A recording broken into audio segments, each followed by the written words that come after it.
Welcome to today's news wrap up. Let's dive right into the top stories making headlines today. The Ninth Circuit Court, otherwise known as the Nutty Ninth Court of Appeals, delivered an unexpected ruling favoring the Trump administration, blocking an earlier decision by a Seattle district judge that required the restart of refugee admissions. I'm super shocked. I'm super surprised by this. The suspension, enacted through Executive Order 14155, halted new refugee entries and federal funding for organizations assisting refugees, pending a review of alignment with U.S. interests. Critics had argued that the order circumvented congressional intent, but the appellate court found it within the president's discretionary powers. Refugees approved before January 20th will still be processed, while the broader pause remains in effect. The ruling reflects ongoing legal battles over immigration policies and executive authority. Representative Jasmine Crockett made controversial remarks during a speech at a Los Angeles Human Rights Campaign event, referring to Texas Governor Greg Abbott as Governor Hot Wheels, mocking his disability. The audience responded with laughter and applause, drawing criticism for the insensitive nature of the comments. She since then walked it back on Twitter, but she's getting blasted on Twitter. I mean, because she tried to play it off like, well, he's sending immigrants through buses, trains, planes, and automobiles or whatever, and that's why I called them Hot Wheels. Planes. Are you serious? That's the best excuse you can come up with? We all know what she meant by that, because that's not the first time she joked about his disability. She joked about his disability months ago. So this is the second time she joked about him being in a wheelchair. Crockett also expressed strong opposition to Elon Musk and Tesla, aligning herself with the group advocating protests and boycotts against the company.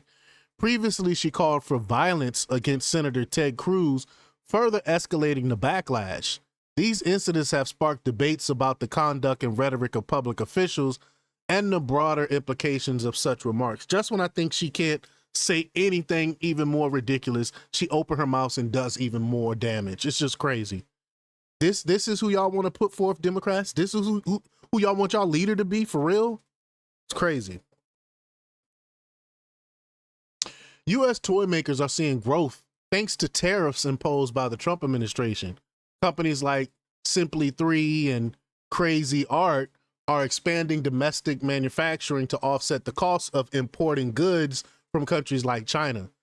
Simply 3 has increased its workforce and operates around the clock, while Crazy Art is boosting its U.S. production space by 50%. These efforts aim to keep prices competitive for consumers and improve supply chain efficiency.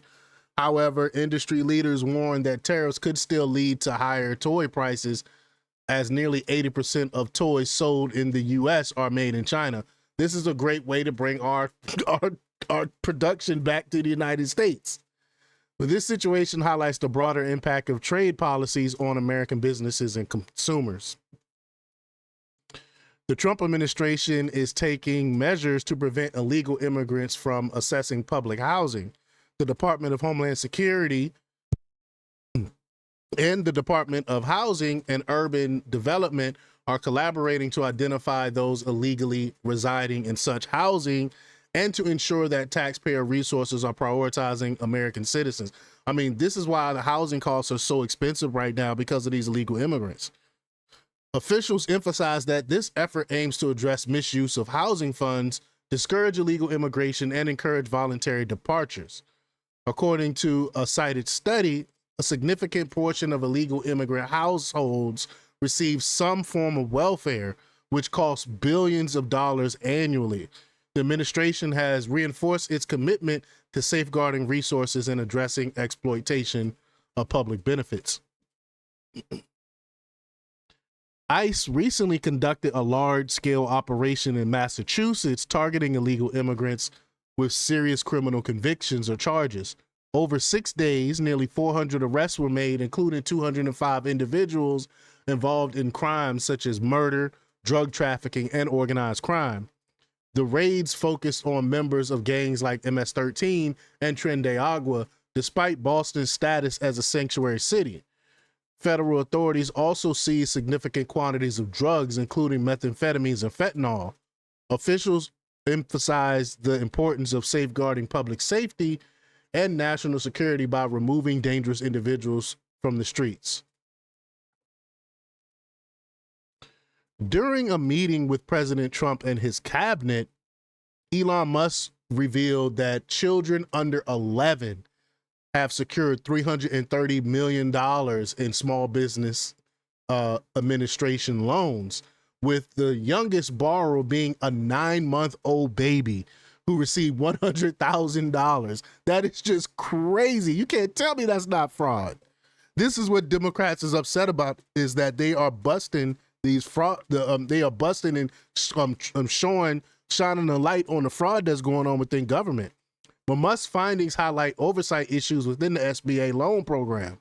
The Trump administration has also canceled numerous controversial contracts, such as one for $830 million on questionable surveys and another $300,000 on food justice education for queer and transgender farmers. What? Are you serious?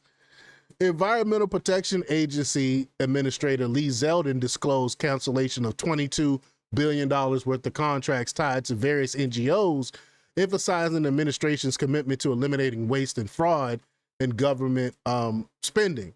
This collaboration between Musk and the Department of Government Efficiency and federal agencies aim to ensure responsible use of taxpayer dollars. President Trump has ordered immediate declassification of FBI documents related to the Crossfire Hurricane investigation. Y'all know I covered this to ad nauseum on my old channel. If y'all want to see a lot of information on that, check out, you can click on the Odyssey link in my link tree, and that'll take you to all of my older videos on that. But this counterintelligence operation, initiated in 2016 by Peter Strzok, targeted Trump's campaign based on unverified claims of Russian involvement. A 2023 report by the special counsel John Durham concluded that the FBI lacked verified intelligence to justify the probe. The documents previously declassified in 2021 include details on controversial figures and actions within the investigation, such as FISA warrants and informant taskings. The FBI's 2022 Mar-a-Lago raid was reportedly an attempt to recover a missing binder containing critical information about the origins of the Russia collusion narrative. This is the whole reason why they went to Mar-a-Lago. But this move is part of an ongoing effort to expose what Trump calls a politically motivated scheme against him, and that's what I would call it too. So Adam Shifty, you better look out, because I know your name is in those records for pushing this fake Russia collusion hoax. Senator Mark Warner criticized CIA Director John Ratcliffe for using the encrypted messaging app Signal, despite Warner's own history of using the app for confidential communications. You can't make this stuff up. Anytime Democrats come at Republicans, all you have to do is look at what they've done. They are, the Democrat Party is the Hippocratic Party. But in 2017, Warner secretly messaged a lobbyist for Russian oligarch Oleg Deripaska to arrange a meeting with Christopher Steele, author of the controversial Russia dossier. And I did a video. I remember talking about this on my old channel as well. So again, y'all want to hear some of this stuff back in the day when these things were being uncovered? Check it out. Check me out on hit the Odyssey link in my link tree, and it'll take you to all those old videos. But these messages marked confidential were set to disappear after a designated time.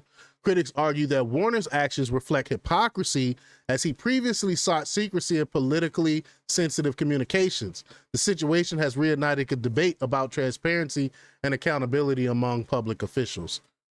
Lastly, the U.S. District Court for the District of Columbia has 5 foreign-born judges among its 15 members, all of whom have been involved in cases affecting Donald Trump. Shout out Tariq Nasheed. He would call these individuals tethers. These judges, appointed by Presidents Obama and Biden, include individuals from Jamaica, India, Uruguay, Canada, and Trinidad and Tobago. Critics argue that their backgrounds and lack of prior judicial experience, so they got no judicial experience, it raised questions about their suitability for decisions impacting U.S. military and immigration policies. Of course, a tether will be more sensitive to the plights of immigrants, right? Illegal immigrants at that. But some view their rulings as part of a broader effort to undermine Trump's agenda, with calls for the Supreme Court to intervene and address perceived judicial activism. The situation highlights ongoing debates about the role of the judiciary in shaping executive authority and public policy. Well, that's all for today's news wrap up. Stay tuned for more updates, and don't forget to like, share, comment, and subscribe for the latest in news. Until next time, peace.